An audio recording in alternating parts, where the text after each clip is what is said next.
Bom, pessoal, continuando essas complementações através do EAD do Unisal e a utilização do portal AVA, agora nós vamos falar um pouquinho sobre o crime de aborto. O melhor seria falar sobre os crimes de aborto e um detalhe, né? Às vezes vocês podem ver algum autor usando essa palavra que eu vou dizer agora e achar que está errado, mas não. Na realidade a gente fala errado, o código escreve errado o tempo todo. A gente fala crime de aborto, mas na realidade a palavra mais correta, e até quem chama atenção para isso, é um autor que está na bibliografia de vocês, que é o João Mestieri, o crime seria de abortamento. A palavra correta seria essa. Por quê? Aborto é o quê? É o resultado da prática de uma ação que provoca a expulsão do produto da concepção. Então esse aborto é lá o feto morto, por exemplo. Isso é o aborto. A conduta de praticar um aborto, ela se chama abortamento. Então, na realidade, o nome correto seria crime de abortamento. Mas não se usa, a gente vai usar a palavra aborto, porque todo mundo usa, mas apenas para vocês ficarem cientes, né, de que isso daí não é errado, na verdade é o mais correto, né, mas se usa a palavra aborto, né, muitas vezes. O aborto, eu dizia, né, que nós vamos estudar o crime de aborto, ou não, melhor, os crimes de aborto. Por quê? Porque nós temos 3 crimes de aborto, né? Então nós temos crimes de aborto previstos no artigo 124, 125 e 126 do Código Penal, né? Esses crimes de aborto que estão previstos, veja que há toda uma discussão a respeito de legalização da prática do aborto e tal, mas essa discussão ela só existe, por exemplo, com relação a 2 artigos, o 124 e o 126. Com relação ao artigo 125, não há discussão, ele nunca vai ser transformado, creio, né? Por mais que se discuta a questão da legalização do aborto, em um ato legal. Por quê? Vocês vão compreender facilmente. O artigo 124, ele diz respeito ao chamado autoaborto ou aborto consentido. Veja o que ele diz. Provocar aborto em si mesma ou consentir que outrem lhe o provoque, pena de detenção de 1 a 3 anos. Então, essa conduta é aquela praticada pela própria mulher grávida, né? Então, ela mesma vai tomar algum produto abortivo, vai fazer manobras abortivas em si mesmas e vai provocar o aborto em si mesma, né? Essa conduta dela. Ou o aborto consentido, que é a segunda parte. Então é o aborto provocado, que é provocar aborto em si mesmo, e a segunda parte, consentir que outrem lhe o provoque, é chamado pela doutrina de aborto consentido. Esse aborto consentido, a conduta da mulher incriminada é a seguinte, ela autorizar que um terceiro atue sobre o corpo dela para provocar o aborto, né? Então vai acontecer o seguinte, nesse caso, a mulher ou ela provoca o aborto ou ela deixa que alguém provoque. Ela permite isso. Isso é crime próprio da mulher gestante. Mas e aí, quem provocar o aborto na mulher com o consentimento dela? Bom, aí tem o artigo 126, que vai dizer provocar aborto com o consentimento da gestante, já com uma pena maior, reclusão de 1 a 4 anos. E essa conduta é do terceiro que, com o consentimento da gestante, provoca aborto. Então, veja só, nesse quadro aqui nós temos a seguinte situação, nós podemos ter 2 situações. Uma, o caso de autoaborto, onde a própria mulher provoca o aborto em si mesma, onde nós teremos uma agente só, que é a própria mulher grávida. O segundo caso, que é o de aborto consentido, normalmente nós vamos ter no mínimo 2 pessoas, 2 agentes. Um agente que será a própria gestante, e a conduta dela é a de apenas permitir que uma outra pessoa atue sobre o seu corpo provocando o aborto. Essa outra pessoa que atua sobre o corpo da mulher provocando o aborto, ela não responderá no 124, mas no artigo 126. O aborto provocado com consentimento da gestante. né? Então eles são médicos, aborteiros, aborteiras, parteiras, enfermeiros, enfermeiras e assim por diante que vão praticar esse artigo 126. Não é crime da mulher, né? O artigo 124, então, ele é um crime próprio. Por quê? Porque só a mulher gestante pode praticar. Nenhuma mulher não gestante não tem como praticar, né?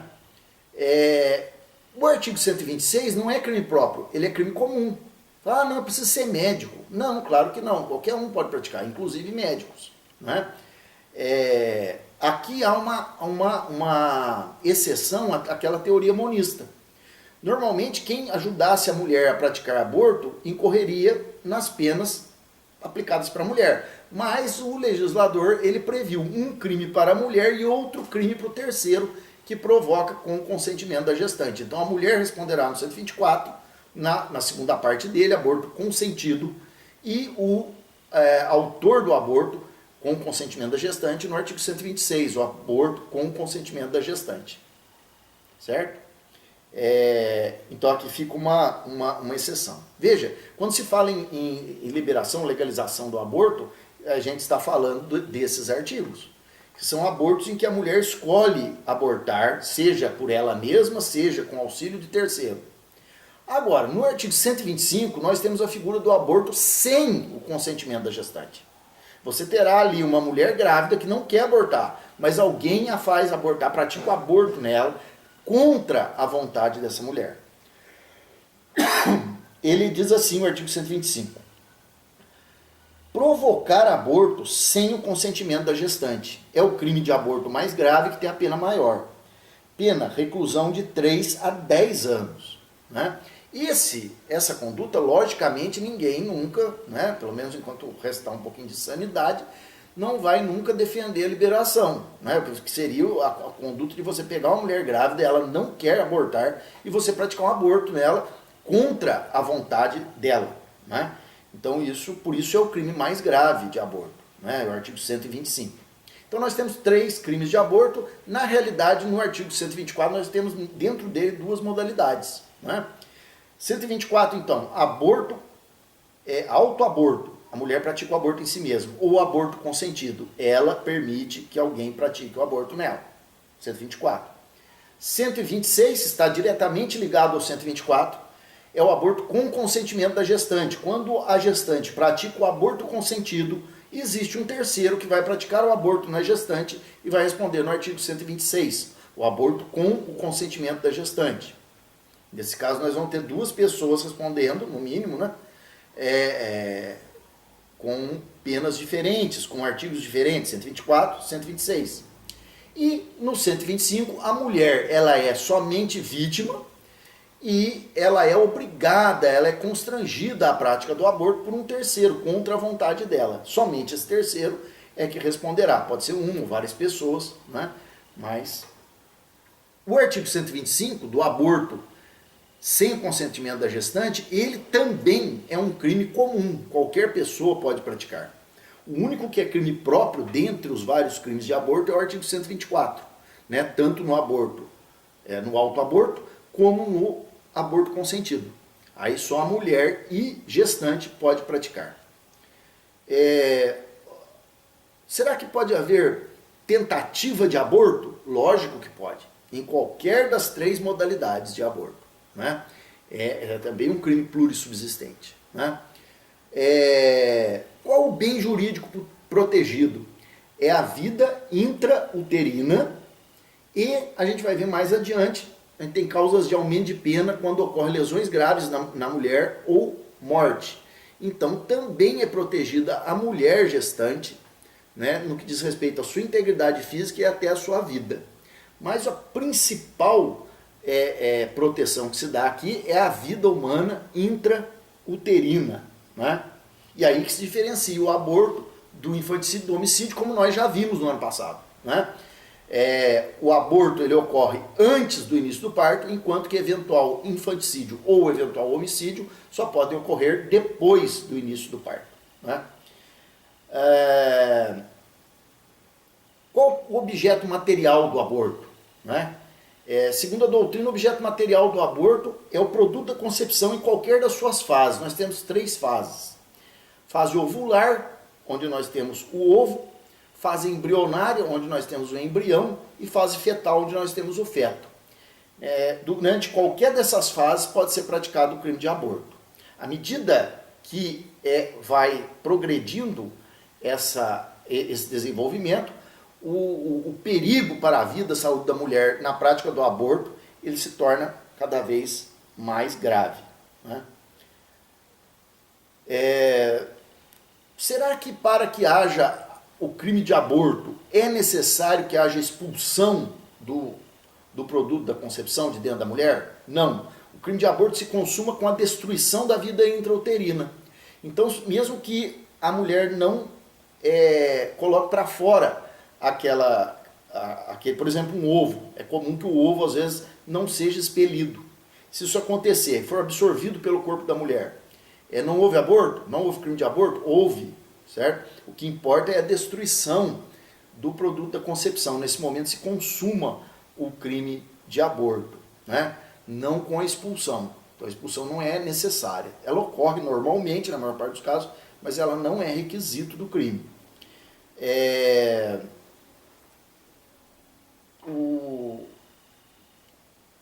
Pode acontecer, em alguns casos, que são chamados de gravidez imaginária, né?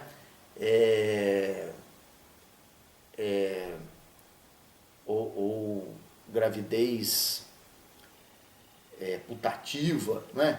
em que a mulher pensa que está grávida, mas não está. E aí, por exemplo, ela tenta praticar o autoaborto, ou alguém tenta praticar o crime de aborto com consentimento da gestante, ou mesmo sem consentimento da gestante. Seja qualquer desses 3 crimes, se a mulher efetivamente não estiver grávida, o que vai acontecer nesses casos é a configuração do artigo 17 do Código Penal. Não há crime, porque se trata de crime impossível. Ah, mas não é tentativa? Não. É crime impossível. A mulher tem que estar grávida. Tem uns casos também que são importantes, né? Que são chamados de gravidez ectópica, onde a mais comum é a chamada gravidez tubária, em que o produto da concepção ele se desenvolve em, como diz uma outra nomenclatura, né, que chama gravidez extrauterina, né? Ectópica, quer dizer, ec, fora, topos, lugar, quer dizer, fora do lugar, extrauterina, fora do útero. Onde é o lugar da gravidez? Útero, né? Se ela se dá fora do útero, é uma gravidez ectópica ou extrauterina. Quando a gente fala da gravidez tubária, quer dizer que ela se dá nas trompas. Isso às vezes ocorre no fígado, em outras regiões do corpo da mulher. Pode acontecer isso por uma série de problemas clínicos que aí eu nem sei explicar, né? Precisaria de um médico, talvez até somente um obstetra. Bom, se há essa gravidez ectópica, o que se tem entendido? Bom, se daquela gravidez ectópica o que surge é uma chamada mola hidratiforme, que é na realidade um produto da concepção degenerado, não é um ser humano e nem tem potencial para se transformar num ser humano, é uma espécie de um tumor, a remoção disso não configura, obviamente, crime de aborto. Agora, se acontecer de mesmo sendo uma gravidez ectópica, ela estiver se desenvolvendo naturalmente, então a obrigação do médico será tentar remover essa criança daquele lugar e colocá-la no útero para tentar manter a gravidez, né? Mas isso é raro. Normalmente a gravidez ectópica ela gera essa mola hidratiforme e aí precisa ser retirada porque é como se fosse um tumor, né? E pode se tornar maligno, inclusive. Então, normalmente não configura crime, é uma intervenção cirúrgica, não é nem mesmo um aborto legal, que depois nós vamos ver, que é para salvar a vida da gestante, mas não é o caso, porque não se trata efetivamente de um ser humano que esteja ali, mas sim de algo que seria um ovo, mas se degenerou porque ficou fora do lugar adequado e precisa realmente ser removido clinicamente, cirurgicamente, né? Então, nesses casos, nós temos uma situação que não configura um fato atípico, é uma intervenção médica, né, e necessária para a mulher. Né? Um outro detalhe importante no crime de aborto, entre esses 3 crimes, é que quando a gente fala no agente, no terceiro que provoca o aborto na mulher, naquele consentimento da mulher, que faz com que ele responda no artigo 126 e não no artigo 125 mais grave, esse consentimento ele tem que ser um consentimento válido, juridicamente válido. Tem um dispositivo, inclusive, no artigo 126, parágrafo único, que a gente vai fazer a leitura aqui, mas que nem precisava estar aqui, porque lógico que quando o legislador fala em consentimento, seja na área penal, seja na área civil, qualquer área, processual civil, qualquer área, esse consentimento tem que ser um consentimento válido. Ele não pode ser viciado. Não pode ser viciado pela incapacidade de consentir, não pode ser viciado pela coação, não pode ser viciado pela fraude, porque senão não vale. Não vale um contrato, por exemplo, na área civil. E, logicamente, não vai valer o consentimento para o aborto. Mas o legislador ele foi minucioso e colocou isso na lei. Então está escrito no artigo 126, parágrafo único. Aplica-se a pena do artigo anterior, ou seja, o artigo 125, o aborto sem o consentimento da gestante.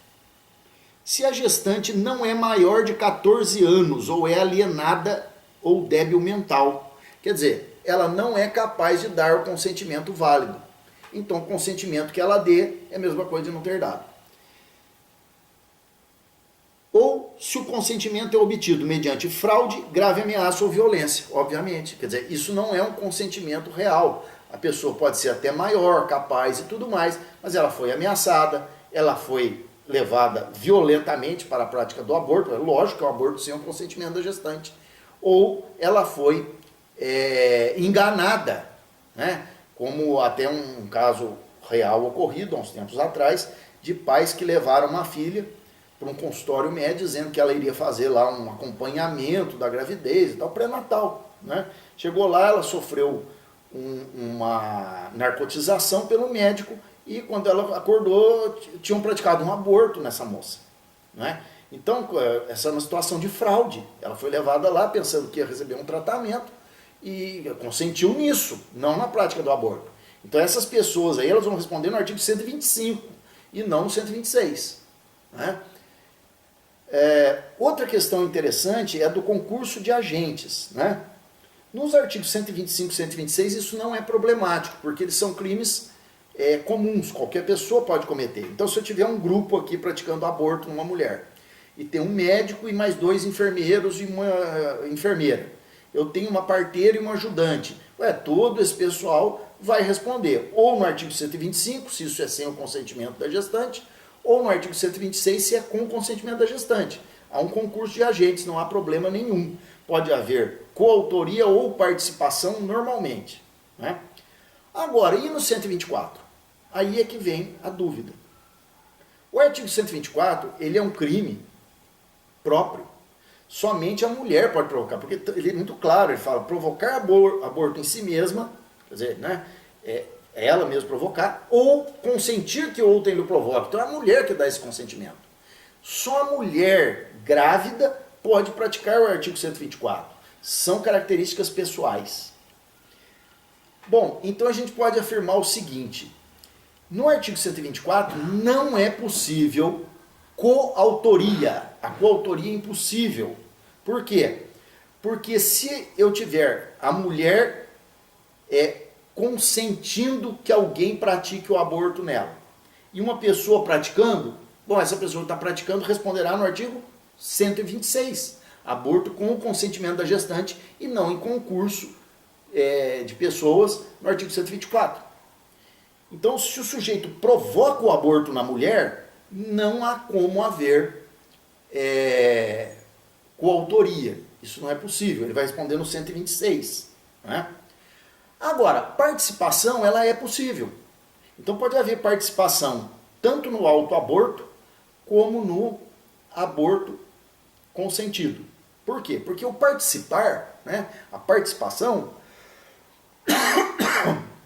perdão, ela é uma atuação da pessoa que ajuda a criminosa, no caso, a praticar o aborto, mas de fora, não praticando atos de aborto em si, né? Então, por exemplo,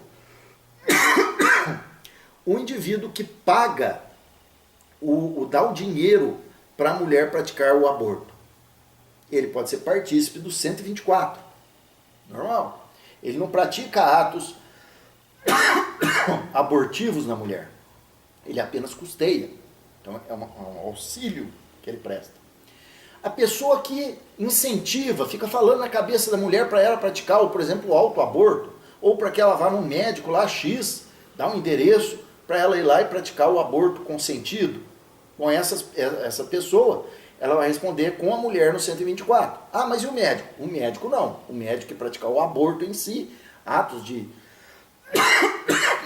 morte do produto da concepção, ele incidirá no artigo 126. Né?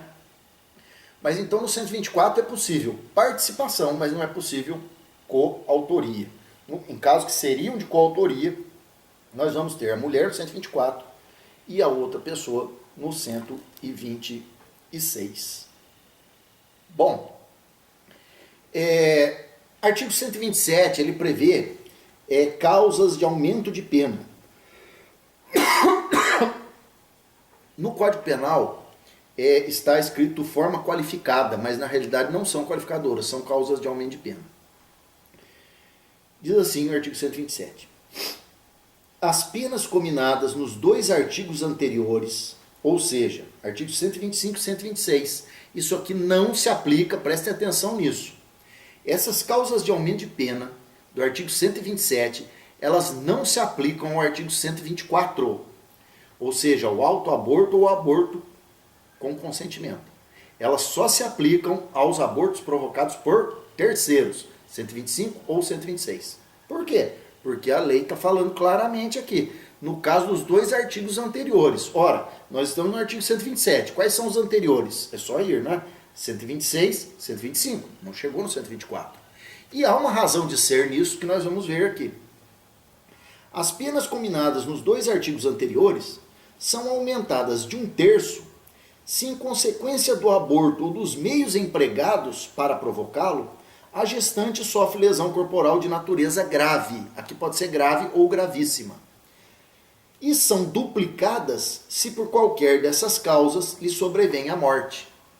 Então, no caso de acontecer um resultado, lesão corporal grave ou gravíssima na gestante, durante a prática do aborto por terceiro, com ou sem consentimento, tanto faz, a pena aumenta-se de 1/3. Se acontecer a morte da gestante nessas condições, acontece a duplicação da pena, tanto do artigo 126 como do 125. Ah, por que não aplica no 124? Não aplica no 124 porque você estaria apenando a própria vítima, que é a mulher nesses casos. Né? É ela que vai sofrer lesão grave ou gravíssima. E no segundo caso seria impossível, inclusive, porque ela vai morrer. Como é que você vai aplicar qualquer pena a ela? Né? Então é por isso que essas causas de aumento são aplicadas somente aos dois crimes do 125 e 126. Né? A atingida é a mulher. E por isso que eu dizia lá no começo que com relação ao bem jurídico tutelado, são tutelados a vida intrauterina em primeiro plano, os crimes de aborto.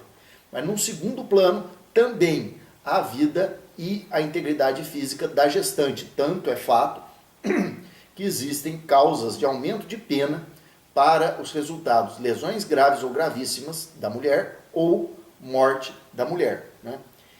Esses resultados, lesões graves ou gravíssimas ou morte, eles têm que ser necessariamente pré-dolosos. Se acontecer um fato também real que aconteceu há pouco tempo, houve um caso em que o STF, inclusive, por decisão do ministro Barroso, ele absolveu alguns réus do estado do Rio de Janeiro de uma clínica de abortos que foi descoberta, houve prisões e tal, e eles haviam sido condenados em primeira instância, em segundo grau, etc., até chegar ao STF. O ministro Barroso absolveu, dizendo que, inclusive, que não haveria crime no aborto até 3 meses, depois a gente vai ver isso, no caso dos abortos legais. Esse pessoal, essa mesma turma,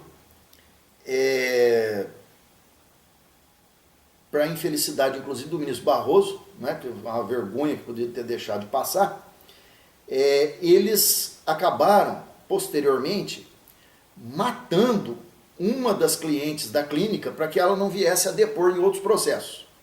Isso foi descoberto, eles estão respondendo lá pelo crime de homicídio qualificado. Veja só, esse homicídio que eles praticaram posteriormente contra uma mulher sobre a qual eles praticaram aborto com o consentimento dela, que era o 126, ele não vai aumentar a pena do 126. É um crime de homicídio, é outra coisa. Então a morte não pode ser dolosa, nem as lesões graves, tem que haver préter dolo. Se eu praticar aborto com uma mulher e depois ela disser para mim que ela vai na polícia porque ela se arrependeu e vai me dedurar, e eu der uma surra nela, quebrar os braços e as pernas dela, dolosamente, isso não vai aumentar a pena do artigo 126 para mim. Isso vai me fazer responder por crime em concurso material de lesões graves ou gravíssimas, depende do tipo de lesão que eu praticar na mulher. Então esses resultados que levam ao aumento de pena no aborto, eles têm que ser necessariamente préter-dolosos. Se forem dolosos, haverá concurso de crimes entre aborto, seja o 125 ou 126, e os crimes, aí vai depender do caso, né, de lesão corporal de natureza grave, de lesão corporal de natureza gravíssima ou de homicídio, né, que poderá ser simples, poderá ser qualificado, dependendo das circunstâncias. Tranquilo?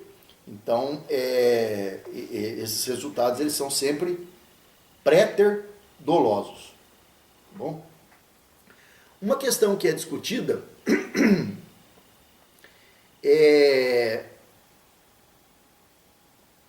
se aquele indivíduo que é partícipe, nós vimos que no artigo 124 não é possível coautoria, mas é possível participação.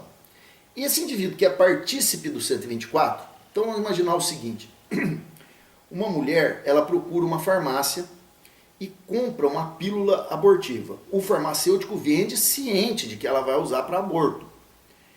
Mas ela vai lá e provoca o autoaborto. Então o farmacêutico não pratica atos de aborto. Ela provoca o autoaborto. Artigo 124. Descoberta essa situação, o farmacêutico e a mulher vão responder pelo crime do artigo 124. Por que ele vai responder no 124? Porque ele é apenas partícipe, ele não chegou a provocar o aborto na mulher. Se ele não provoca o aborto na mulher, ele não pode responder pelo 126. Tudo bem. Acontece que essa mulher, por exemplo, venha a morrer em decorrência da prática abortiva. Eu poderia aplicar ao farmacêutico esse aumento de pena? O partícipe do 124 pode receber esse aumento de pena? A resposta é não. Por quê? Letra da lei. As penas combinadas nos dois artigos anteriores, 125 e 126, são aumentadas. Ou seja, se alguém está respondendo pelo 124, não importa se é mulher ou se é um partícipe, ou homem, ou outra mulher, não importa, está respondendo pelo artigo 124. Então eu não posso ter esse aumento de pena, embora a morte da mulher possa ser levada em consideração, obviamente, na dosimetria da pena base, no artigo 59 do Código Penal, como vocês sabem, lá de acordo com as consequências do crime. Né? Mas é isso no máximo, não dá para aplicar esses aumentos de pena a ninguém que esteja respondendo no artigo 124. Outra coisa importante, só responde, é meio óbvio, né? Mas só responde por crime de aborto aquele que provoca aborto, ou aquela que provoca aborto. O aborto crime, o aborto incriminado, seja no artigo 124, 125 ou 126, é sempre o aborto provocado. Se nós tivermos um aborto chamado espontâneo, que é aquela situação em que a mulher vem a abortar por problemas na gravidez, ela tem algum problema, né? Você não tem crime de aborto, obviamente, né? Seria uma injustiça tremenda. Né? A mulher não conseguiu manter a gravidez, então ela vai ser processada criminalmente. Lógico que não. Né? Ou um aborto acidental também, né? Eles não são crimes. Né? Um aborto acidental ele pode até configurar eventualmente crimes, mas não de aborto. Pode ser que seja fato atípico ou crime o aborto acidental, mas outro crime. Veja bem, fato atípico em aborto acidental. Uma mulher está com a gravidez, tudo bem, mas ela vai descer uma escada, cai, se machuca e acaba abortando. É um aborto acidental, não foi provocado. e essa mulher ou qualquer outra pessoa não vai responder por crime algum, é uma fatalidade. Veja um caso de aborto acidental que pode ter crime, mas não crime de aborto. Um médico obstetra que está fazendo pré-natal, ele receita um determinado remédio para a mulher que ele, por imperícia, não sabe que pode ocasionar aborto. E ocasiona. Descoberto isso, ele praticou o quê? Um aborto na modalidade culposa, um aborto acidental. Não existe aborto culposo. O aborto é um crime doloso, só existe aborto doloso. Não é? Só existe aborto na modalidade dolosa, não existe aborto culposo. Então, esse médico, no caso, é claro que ele vai responder. Ele vai responder por um crime de lesões corporais culposas. Né? O aborto para a mulher é uma lesão corporal. Então, ele vai responder por lesões corporais. Ah, mas e se num caso desse em que o médico, por exemplo, ou pode ser qualquer pessoa, acidentalmente provoca o aborto na mulher, culposamente, e ela morre? Tá? Homicídio culposo. Nunca vai ser aborto, certo? Então o aborto espontâneo ou o aborto acidental jamais é crime de aborto, só o provocado. O aborto espontâneo nunca é crime nenhum, você tem uma tipicidade absoluta. O aborto acidental pode ser crime, jamais crime de aborto, mas pode ser um caso de lesão corporal culposa, se for só o aborto, ou de homicídio culposo, caso a gestante venha morrer por causa desse aborto. Um outro exemplo seria um marido andando com a mulher grávida no carro, está tudo bem com a gravidez dela, ele bate o carro. Causa lesões corporais na mulher e ela aborta. Essa é uma outra lesão corporal, o aborto. Né? Então ele vai responder por crime de lesão corporal culposa. No Código de Trânsito, aliás, nesse caso que eu estou dando exemplo, artigo 303, como vocês já aprenderam o ano passado, quando a gente falou de homicídio culposo no trânsito, tudo vale, né? Para lesão corporal também. E se nesse acidente de trânsito tinha uma mulher grávida, a mulher desse indivíduo, ela morreu no acidente? Bom, ele vai responder por homicídio culposo, nesse caso, do Código de Trânsito Penal, artigo 302 do Código de Trânsito. Né? Porque nós não temos a figura do aborto culposo. Né? Não existe a figura do aborto culposo. Aliás, aqui eu estou lembrando uma coisa da aula anteriormente gravada, que foi a de infanticídio. O infanticídio também é um crime somente doloso, tá, pessoal? Estou aproveitando aqui que eu me lembrei agora e na outra gravação eu havia esquecido. O infanticídio é um crime somente doloso, não há previsão de infanticídio culposo, ao passo que há previsão de homicídio culposo. Né? E aí, nesse caso, uma coisa que é importante que eu lembrei agora. Estou fazendo esse pequeno desvio aqui, porque eu me lembrei disso. Né? Se uma mulher, sob influência do estado puerperal, mata culposamente o próprio filho, por que crime ela responde? Há duas correntes. Alguns dizem que por crime nenhum, porque não existe infanticídio culposo. Isso é um erro, essa corrente é diminuta, ela é minoritária, porque como nós vimos, o estado puerperal não é uma situação de inimputabilidade, a pessoa é responsável criminalmente.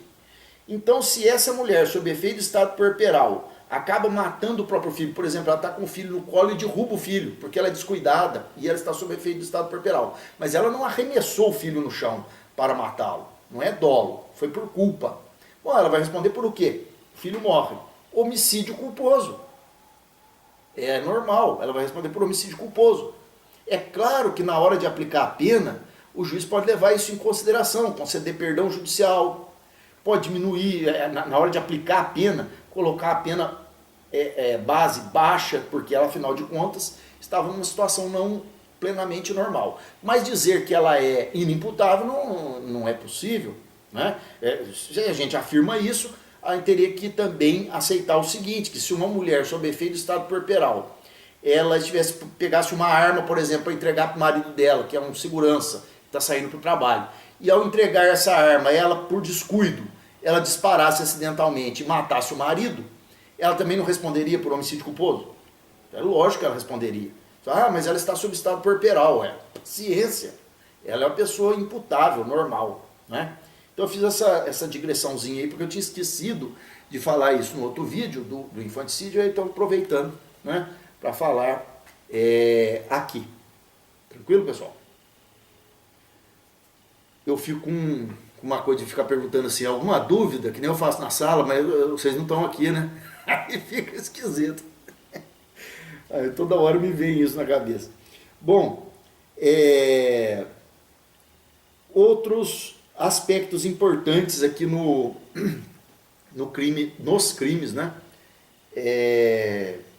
De aborto, né?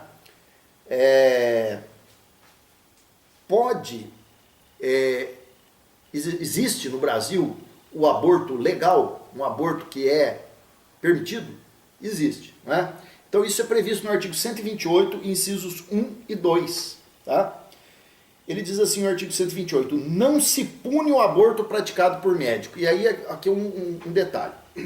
Quando a lei fala não se pune, dá uma impressão pela redação de que se trata de um excludente de punibilidade, mas que seria crime a prática desses abortos. Eles não seriam abortos legais, como eu disse, né? Mas não é correto isso, tá? Você tem contra um ou outro autor dizendo isso, mas é minoritário. Na verdade, aqui nós temos excludentes de criminalidade, excludentes de ilicitude. Não há crime aqui de aborto nesses casos. Por que a gente pode afirmar isso? Porque aqui, por exemplo, fala o seguinte, não se pune o aborto praticado por quem? Por médico, não por qualquer pessoa, não é? Mas veja só, se fosse uma excludente de punibilidade, alguém que auxiliasse o médico na prática de um aborto desse, que a gente vai ver quais são os casos, não seria beneficiado, só o médico. Mas se um médico, juntamente com uma equipe de enfermeiros, pratica um aborto legal numa pessoa, essa equipe de enfermeiros também não é criminalizada. Por isso é uma excludente de ilicitude, não há crime mesmo aqui, certo? Veja um caso de excludente de punibilidade. Nos crimes contra o patrimônio, se a pessoa pratica um crime patrimonial não violento contra um ascendente, por exemplo, o sujeito furta o próprio pai, desde que esse pai não tenha mais de 60 anos, não seja idoso. Existe uma excludente de punibilidade, nesse caso, prevista no artigo 181 do Código Penal. Veja só, se alguém for com esse filho praticar esse furto, e esse alguém não é filho, não é irmão, esse alguém responde pelo crime de furto, só o filho não responde. As excludentes de punibilidade só são aplicadas para a pessoa que as detém, né? Agora, se você tem uma excludente de criminalidade, uma excludente de ilicitude, aí não, ela vai abranger todas as pessoas envolvidas. Então aqui, embora haja um ou outro que fale que é uma excludente de punibilidade por causa da redação, mas na realidade são excludentes de ilicitude e a gente pode falar em abortos legais no Brasil. Esses são abortos legais, né? No Brasil nós temos um sistema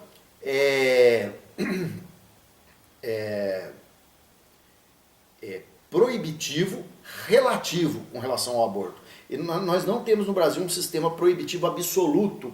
O que seria isso? Quer dizer, o aborto é crime e não tem nenhum caso em que ele seja legal. Isso não é o sistema brasileiro. Nós temos casos, exceções, temos uma regra em que o aborto é crime e exceções em que ele não é crime. Primeiro caso de aborto que não é crime, que é aborto legal previsto na lei. Não se pune um aborto praticado por médico. Aí o chamado, aqui no código está o nome em iuris de aborto necessário, mas ele também é chamado de aborto terapêutico, tanto faz, tá? Então vocês vão ver essas nomenclaturas, são a mesma coisa. Aborto necessário ou terapêutico. Se não há outro meio de salvar a vida da gestante. Esse é o aborto legal. Você precisa praticar o aborto para salvar a vida da gestante. Aborto legal. Aborto necessário ou aborto terapêutico. Certo? Ah, mas se precisar para conservar a saúde da gestante? O sistema brasileiro não prevê esse caso de aborto legal. Há sistemas em outros países que prevêem isso, mas no Brasil não tem. É só para salvar a vida da gestante. Eu disse que tem que ser praticado por médico, está na letra da lei, né? Mas e se um terceiro que não médico, mas numa situação de emergência, ele provoque um aborto numa gestante, por exemplo, porque ele é enfermeiro, porque ele é socorrista, é paramédico, então ele tem noção que era necessário ali praticar um aborto para que aquela mulher não morresse. mas ele está lá num lugar afastadíssimo, não há médico, não há nada. Uma parteira, né? E aí pratica esse aborto necessário ou terapêutico. Não é médico. Responde pelo crime? A resposta é não. Mas aí tem que prestar atenção numa pegadinha. Em muitas provas, o pessoal põe assim, que como você assinar a alternativa correta, por exemplo, né? Você é uma pessoa não médica que pratica o aborto necessário ou terapêutico, ou fala assim para salvar a vida da gestante, não responde pelo crime de aborto nos termos do artigo 128, inciso 1 do Código Penal. Falso. O 128, inciso 1 do Código Penal é só para médico. E mas se alguém, então, num estado extremo, mesmo não sendo médico, pratica o aborto com a necessidade, né, para salvar a vida da gestante. Por que ela não responde?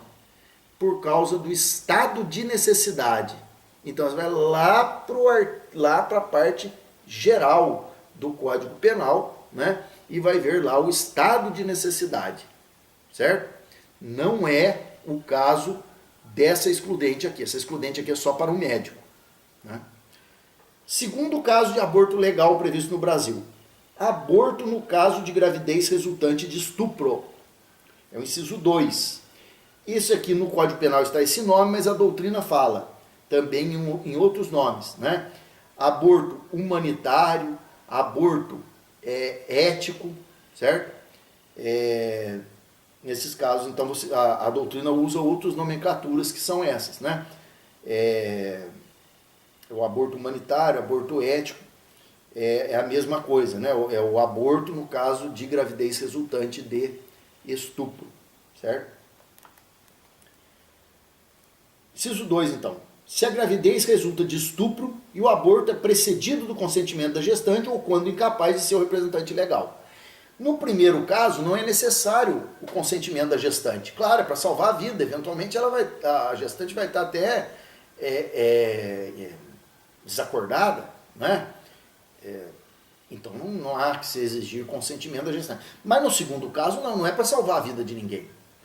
É apenas essa situação, né, de aborto humanitário, ou tem um outro nome também, aborto humanitário, sentimental ou ético, né? Então, levando em consideração a situação que a gestante teria que passar 9 meses lá, carregando em seu útero o produto de uma situação de um estupro, o legislador prevê a possibilidade da prática do aborto legal. Mas nesse caso a mulher não vai morrer se você não fizer o aborto, né? Então, não é o caso de você praticar o aborto sem o consentimento da gestante, obviamente. Seria uma violência contra a mulher, né? Então, se a mulher, embora estuprada, tenha engravidado, mas se ela decidir, eu vou levar adiante a gravidez, porque, por exemplo, eu tenho a convicção moral de que a criança não tem nada a ver com o ato do estuprador, desse sujeito que me estuprou. Ela não tem culpa. Então eu vou deixar nascer, né? Ela poderá fazer isso? É lógico que sim. Só poderá praticar esse aborto se for a pedido da mulher, né? Ou do seu representante legal, no caso de incapaz, né? Esse caso, né, também só pode ser praticado por médico. Se for praticado por um indivíduo que não é médico, como nós não estamos diante de um estado de necessidade, haverá crime, né? Outra coisa, se for praticado ainda que por médico, mas contra o consentimento da gestante ou do seu representante legal, essa pessoa vai responder no artigo 125, né? Aquele que praticar com o consentimento da gestante, no 126. Por quê? Porque aqui nós não temos o estado de necessidade. Não é uma coisa urgente, né? Então, é lógico que pode ser uma intervenção planejada, não precisa ser, não tem médico aqui agora, eu tenho que agir. Não existe isso nessa situação, né? Bom, existem outros 2 casos que foram reconhecidos como abortos legais no Brasil, mas aí é o seguinte, a gente falar abortos legais nesses casos não é muito correto, não é muito próprio, porque na lei, vocês podem observar no Código Penal, só existe isso aqui, artigo 128, inciso 1 e 2, não tem mais nenhum caso. Então, aborto legal é aquele que a lei permite, e que a lei permite são só esses 2 casos. Nós temos o aborto necessário ou terapêutico, e o aborto sentimental, humanitário ou ético. Fim, acabou, não tem nenhum outro caso. Acontece que, no que se tem chamado de ativismo judicial, o STF ele reconheceu duas situações, ultimamente, de possibilidade da prática de aborto.